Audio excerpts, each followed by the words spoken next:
ஜிம்கானா நீ ஃபேமிலியோட பாருங்கண்ணா. செட்டு ஹோஸ்ட் பேண்ட் ரெடி இப்ப கெஸ்டோட பரப்பண்ணா. ஐயோ தெரியலப்பா, அண்ணன் தான் இப்ப கால் பண்ணா. அக்காவுக்கும் கால் பண்ணானா, அவ எடுக்கவே இல்லைன்னு சொல்ல எனக்கு கால் பண்ணி விஷயத்த சொன்னா. ஐயோ எனக்கு ரொம்ப பயமா இருக்குப்பா. ஹாஸ்பிட்டல் அட்மிட் பண்ற அளவுக்கு அடிபட்டிருக்குன்னா நிச்சயமா பெரிய அடிபட்டிருக்கும்பா. சூர்யா தான் ஃபோன் பண்ணி சொன்னானா? என்னன்னு அவன் கூட இருக்கும்போது எப்படி மாப்பிள்ளை அடிபட்டிருக்கோம்? இது ஏதோ தப்பா இருக்கு. அப்பா தெரியலப்பா, என்னால வீட்ல உட்கார்ந்திருக்க முடியலப்பா. பாவம்ப்பா அக்கா, என்ன பண்ணுவாளோ எது பண்ணுவாளோப்பா. நான் உடனே ஹாஸ்பிட்டலுக்கு போறேன்ப்பா. இப்போ நந்தினி, நான் வர வரைக்கும் அப்பாவை கூட இருந்து பாத்துக்கோ, சரியா? அம்மா, கல்யாணம் ஆக போற பொண்ணு தனியா வெளியே போக கூடாதுமா. அதுவும் ஆஸ்பத்திரிக்கெல்லாம் போகவே கூடாது. ஏய் நீ வாய் மூடு. நான் உன்கிட்ட கேட்டனா? நீ அப்பாவை பாத்துக்கோ, அது மட்டும் போதும். அப்பா நான் கிளம்புறேன்ப்பா. சுரேகா இரு, நந்தினி சொல்றது சரிதான். நீ கல்யாணம் நிச்சயமான பொண்ணு, இப்ப நீ அந்த இடத்துக்கு போகவே கூடாது. ஐயோ அப்பா, இவதான் பட்டிக்காடு கண்டபடி பேசுறா. நீங்களும் ஏன்பா இப்படி பேசுறீங்க? சொன்னா கேளு சுரேகா, சில நடைமுறை எல்லாம் நம்ம ஃபாலோ பண்ணி தான் ஆகணும். என்ன, மாப்பிள்ளை வீட்டுக்கு வந்ததுக்கு அப்புறம் நீ பாத்துக்கலாம், புரியுதா? தைரியமா இரு. ஐயோ அப்பா, நான் போயே ஆகணும்ப்பா. அக்கா பாவம்ப்பா, அழுதுகிட்டே இருப்பா. அவ பக்கத்துல நான் இருக்கணும்ப்பா, ப்ளீஸ்ப்பா. தயவு செஞ்சு தடுக்காதீங்கப்பா, நான் போறேன். ஐயோ, ஐயா, நான் வேணா துணைக்கு போயிட்டு வரவா? கல்யாண பொண்ணு தனியா போக கூடாது. துணைக்கு ஆள் இருந்தா போலாம். ஏய் நீ வாயை மூட மாட்டியா? நான் ஏன் அப்பாட்ட பேசிட்டு இருக்கேன்? பா ப்ளீஸ் பா, நான் போயிட்டு வந்துடுறேன்ப்பா. சுரேகா, நீ முதல்ல கொஞ்சம் மரியாதை பேச கத்துக்கோ. நந்தினி சொல்றது சரிதான். இப்போ நீ ஹாஸ்பிட்டல் போகணும்னா யாராவது ஒருத்தர் துணைக்கு வரணும். இப்போ நந்தினி உன் கூட வர ஓகேன்னா நீ போகலாம்.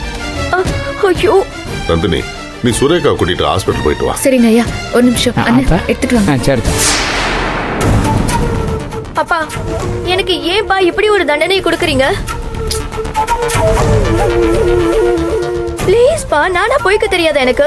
அட்மிட் பண்ணிருக்கிறது நம்ம எஃப்எஸ் ஹாஸ்பிட்டல் தான். ஒரு ஆட்டோ பிடிச்சு 5 நிமிஷத்துல போயிடுவேன்ப்பா. சொன்னா கேளு சுரேகா, நீ இப்ப தனியா போக கூடாது, நந்தினி கூட தான் போகணும். ஆமா. ஐயோ யாருமே என்ன புரிஞ்சுக்காதீங்க. கூட வந்து தொலை.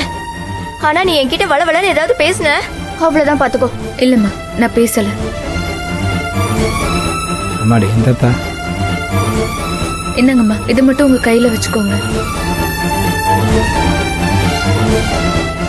என்ன இது?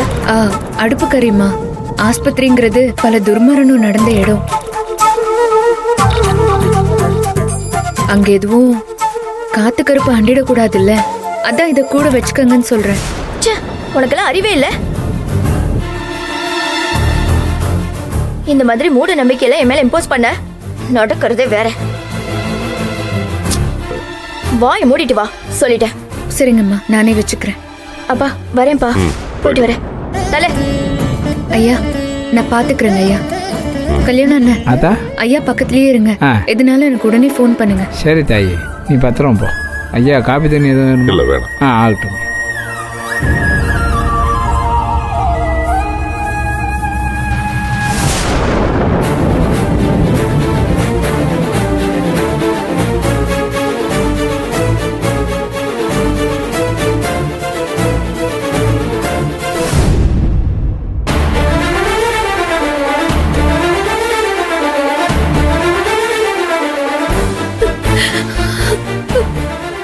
வந்துட்டீங்களா?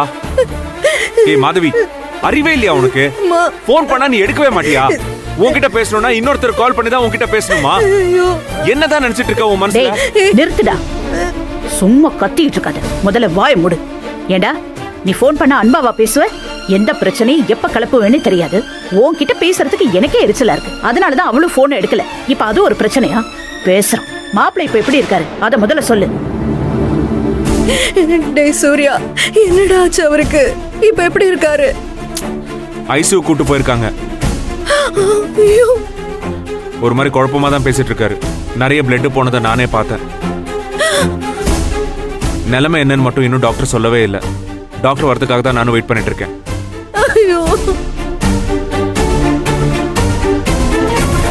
இதெல்லாம் வாய்க்கிழிய பேசு. ஏண்டா ஃபர்ஸ்ட் ஆஃப் ஆல் மாப்பிளைய நீ எதுக்காக கூட்டிட்டு போன?